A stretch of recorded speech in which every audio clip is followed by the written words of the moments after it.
Toyota, Amazon, Netflix, IKEA, Swiggy, BigBasket, Byju's, FedEx, Philips, ये सारी companies एक इंडियन स्टार्टअप की क्लाइंट है जिसका नाम हम में से बहुत सारे लोगों ने शायद सुना भी नहीं होगा। ये स्टार्टअप एक ऐसा एग्जांपल है जिसने इंडियन स्टार्टअप की रियल डेफिनेशन बताई है, जहां पर बहुत सारे स्टार्टअप्स फंडिंग उठाकर कभी प्रॉफिट की शक्ल नहीं देख पाते हैं और ऑलमोस्ट बैंकरप्ट हो जाते हैं।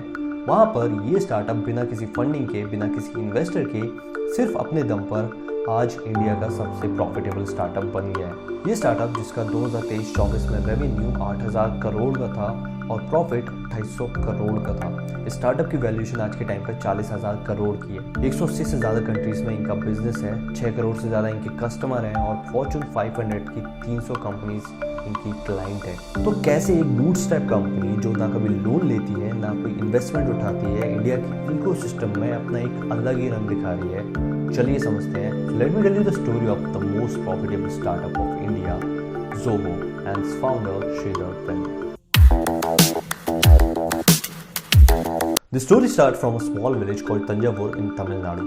वहाँ पर इनके फादर फार्मिंग किया करते थे, लेकिन कुछ टाइम बाद इनकी पूरी की पूरी फैमिली चेन्नई शिफ्ट हो जाती है। चेन्नई में शिफ्ट होने के बाद इनके फादर एज ए स्टेनोग्राफर काम किया करते थे हाई कोर्ट में। उस टाइम पर श्रीधर सर ने आईआईटी के लिए एग्जाम दिया और ऑल इंडिया उनकी 27th रैंक आई। श्रीधर सर ने उसके बाद आईआईटी मद्रास में एडमिशन ले लिया। वहाँ पर इन्होंने इलेक्ट्रिकल इंजीनियरिंग में कोर्स करने का फैसला लिया। He always wanted to get deep knowledge in electrical engineering, लेकिन आईआईटी के सिलेबस में उन्हें उतना सीखने को मिल नहीं रहा था। लेकिन फिर भी उन्होंने आईआईटी मद्रास से अपनी ग्रेजुएशन कंप्लीट करी और वो अपनी फैमिली के पहले ग्रेजुएट बने। वो हमेशा से प्रोफेसर बनना चाहते थे, तो उसके बाद उन्होंने अपनी पीएचडी कंप्लीट करने के लिए प्रिंसटन यूनिवर्सिटी में एडमिशन ले लिया। पीएचडी करते टाइम भी उन्हें उतना मजा आ नहीं रहा था, लेकिन उसके बाद भी उन्होंने अपनी पीएचडी कंप्लीट करी और जॉब के लिए अप्लाई किया और उसके बाद उनकी जॉब लग भी गई ऑस्ट्रेलिया नेशनल यूनिवर्सिटी में एज अ प्रोफेसर की, जिसके साथ उन्हें परमानेंट रेजिडेंसी भी ऑफर की गई थी। लेकिन श्रीधर सर का फिर मन नहीं था प्रोफेसर बनने का। सोच रहे थे कि क्या ही करूंगा प्रोफेसर बनके, सेम चीज बार बार कुछ नए लोगों को पढ़ानी पड़ेगी। उन्होंने आईआईटी से इंजीनियरिंग भी कंप्लीट करी थी और उनका हमेशा से मन था खुद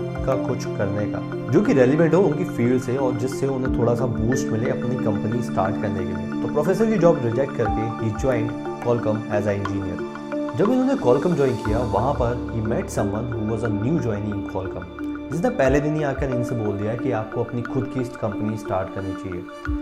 That colleague actually puts a seed in his mind to start his own business. और उन्होंने वहाँ पे एक चीज और नोटिस करी that most of the technologies was invented by the Indians. Sridhar sir younger brother also joined Qualcomm after 3 months of his joining. फिर एक दिन वो तीनों लोग, श्रीधर सर, उनका भाई और वो कलीग, ये डिस्कस कर रहे थे लंच करते टाइम कि जब इंडिया के पास इतना ज़्यादा टैलेंटेड यूथ है तो इंडिया में ऐसी कंपनीज क्यों नहीं है।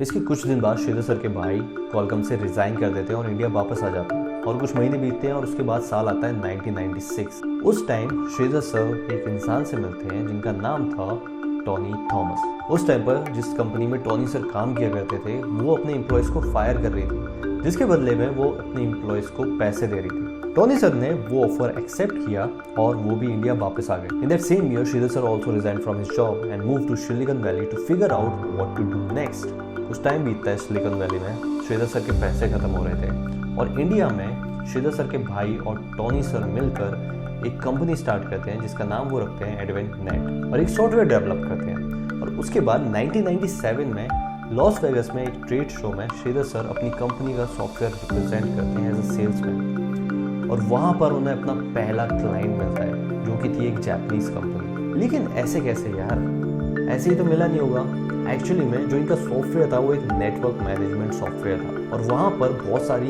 प्रिंटर कंपनीज आई हुई थी जो कि कंपटीशन थी एचपी की। एचपी के पास तो खुद का नेटवर्क मैनेजमेंट सॉफ्टवेयर था, लेकिन इन कंपनीज के पास ऑप्शन नहीं थे। 1996 और 1997 के बीच में 3 से 4 कंपनीज इनका सॉफ्टवेयर खरीदती हैं and with in 1 year they were making money from this business. और दूसरे साल में Xerox became their biggest client that uplifted their revenue to $1 million। और उसके कुछ टाइम बाद इनके पास एक ऑफर आता है $25 मिलियन का अपनी कंपनी बेचने के लिए। तो खुद सोच कर देखो, अगर किसी कंपनी का रेवेन्यू $1 मिलियन है और उसके पास $25 मिलियन का ऑफर आ जाए तो बहुत सारे लोग इस ऑफर को एक्सेप्ट करेंगे। लेकिन यहाँ पर सारे के सारे को फाउंडर्स ने उसको रिजेक्ट कर दिया। फिर आता है वो साल जिसने पूरे के पूरे स्टॉक मार्केट को हिला के रख दिया था एंड दैट वाज ईयर 2000। साल 2000 को हम .com बबल के नाम से जानते हैं, लेकिन उस साल बहुत सारी ऑप्टिकल नेटवर्क कंपनीज भी फॉर्म हो गई थी। उस टाइम पर 400 से ज़्यादा कंपनीज फॉर्म हुई थी ऑप्टिकल नेटवर्क की, जिसमें से 140 इनके क्लाइंट थे। इनका रेवेन्यू ट्रिपल हो गया था, ऑलमोस्ट $10 मिलियन तक पहुंच गया था सेम ईयर में। लेकिन उसके बाद 9/11 हैपेंड। 400 ऑप्टिकल कंपनीज में से सिर्फ 1 से 2 सर्वाइव कर पाई थी। ये लोग सोच रहे थे कि शायद से कोई कंपनीज वापस रिवाइव करेगी, लेकिन ऐसा कुछ हुआ नहीं। But that time Sridhar sir played very well. Sridhar sir को उस टाइम पे लग ही रहा था कि शायद से .com बस्ट हो सकता है, जिसकी वजह से उन्होंने कुछ पैसे बचा के रखे थे। किसी तरह 2-3 साल इनकी कंपनी सर्वाइव करती है और उसके बाद 2004 में ये बिजनेस सॉफ्टवेयर में एंट्री लेने की सोचते हैं। And after that their business की ग्रोइंग। ये लोग दुनिया भर में अपने सॉफ्टवेयर बेच रहे थे, प्रॉफिट कमा रहे थे, अच्छा खासा इनका बिजनेस चल रहा था। लेकिन इंडिया का सॉफ्टवेयर इंडिया में ही नहीं बिक रहा था। तभी इन्होंने 2009 में ज़ोहो की शुरुआत करी। लेकिन जब इनका बिजनेस अच्छा खासा चल रहा था दुनिया भर में, तब इन्होंने इंडिया को अपना कस्टमर बेस बनाने की क्यों सोची? Just because of one simple reason. बड़ी बड़ी कंपनीज के पास बहुत सारे ऑप्शंस होते हैं क्योंकि उनके पास बहुत सारा पैसा होता है। लेकिन अगर मैं इंडिया की बात करूं तो इंडिया में जो बिजनेसेस होते हैं वो कुछ भी खर्चा करने से पहले 10 बार सोचते हैं। वहाँ पर उन बिजनेसेस के पास ज़्यादा ऑप्शंस नहीं होते हैं और ज़ोहो ने उन्हीं की मदद करने का सोचा। And after that Zoho keeps growing. और अगर मैं ज़ोहो की ग्रोथ की बात करूं तो ज़ोहो का रेवेन्यू 2023-24 में 8,000 करोड़ का था और प्रॉफिट 2,800 करोड़ का था। आज के टाइम पे इनकी वैल्यूएशन 40,000 करोड़ से ज़्यादा की है। 180 से ज़्यादा कंट्रीज में इनका बिजनेस है। 6 करोड़ से ज़्यादा इनके कस्टमर है और फॉर्चून 500 में से 300 कंपनीज इनकी क्लाइंट है। So this was the story of Zoho and its founder Sridhar Vembu. So let's come to the best part of this video and that's the learning we can learn from this journey.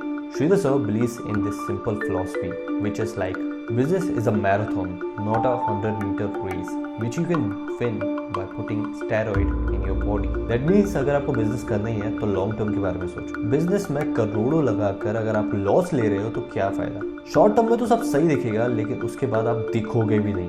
And secondly, business में हमेशा cash flow positive रहना चाहिए और date almost 0 रहनी चाहिए। और एक और बात, कोरोना के टाइम पर बहुत सारी कंपनीज ने बहुत सारे अपने एम्प्लॉयज़ को निकाला, लेकिन इन्होंने अपने एक भी एम्प्लॉय को नहीं निकाला उस टाइम पर। बिजनेस तो इनका भी इफेक्ट हुआ था, लेकिन पैसे बचाने के चक्कर में इन्होंने अपने लॉयल एम्प्लॉयज़ को नहीं निकाला और उल्टा उनको सैलरी भी टाइम पर दी। और साथ ही साथ ये एक न्यू रेवोल्यूशन ही ला रहे हैं। ये अपने ऑफिसेज विलेजेस में ओपन कर रहे हैं और वहाँ पर लोगों को कोडिंग भी सिखा रहे हैं, जिसके बदले वो पैसे नहीं लेते, उल्टा 10,000 रुपये स्टाइपेंड देते हैं। और ज़ोहो 2005 से यही कर रहा है। आज के टाइम पर 1,500 से ज़्यादा एम्प्लॉयज़ हैं इनकी कंपनीज में, जिनके पास ना ही कोई डिग्री है ना ही कोई डिप्लोमा है। और अगर मैं लास्टली इनकी मार्केटिंग की बात करूँ तो क्या कभी आपने इनका नाम सुना है या कोई ऐड देखे हैं? दैट मीन्स इनका मार्केटिंग कॉस्ट ऑलमोस्ट 0 ही है, क्योंकि इनको अपने प्रोडक्ट पर ट्रस्ट है और इनकी कस्टमर को इन पर। So that's it for this video. I hope you like the video. If you like the video, please hit that like button and the subscribe button to help us grow. So that's it. Have a nice day. Tata, bye bye.